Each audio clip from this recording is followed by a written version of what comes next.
that's what he does. He shoots 10 a game, and he's elite off the dribble. So he just makes it hard. He's obviously very aggressive, and I don't want to oversimplify things, but on the road, especially with this crowd, the turnovers and then the sort of ignition that gets for the building and them scoring off that, and us not being able to sort of deflate the energy in the crowd is big. You mentioned earlier in the answer, you mentioned that one sequence, but just overall in the game, what did you see from him in terms of how he attacked your guys' defense? I know it was a big talking point coming to the night. It seemed like, at least from my view, he did better just in terms of how he attacked you guys, in terms of patience, playmaking, I guess the total package. Yeah, I mean, I think it was across the board, and it wasn't just him. We couldn't contain the ball tonight. Our closeouts in the first quarter were god-awful, and I thought we did a better job in the second quarter, and then he just got into the teeth of our defense too much.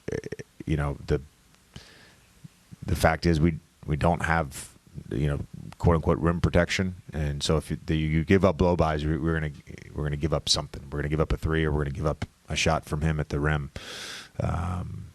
So again, he ended up with 29 on 26 shots. I think the playmaking was there again tonight, like it was in game one. I think some of that, we did make it tough on him at times, but then you had McDaniels just absolutely kill us. JJ, what did you make of LeBron's performance in the first half? He surpassed his individual game one and game two scoring output, but just doing everything on both sides of the ball. Yeah, he's moving better. He seems like he's getting healthier by the day. It's typically a 1 to 2 week injury, and he's believe it's been 2 weeks tonight, if I'm not mistaken, from the Houston game. So clearly he's moving better. JJ, how can you guys, you mentioned the lack of rim protection. I mean, McDaniel's in particular, right? Like, seemed to be even more focused on it. I think he said something after game one.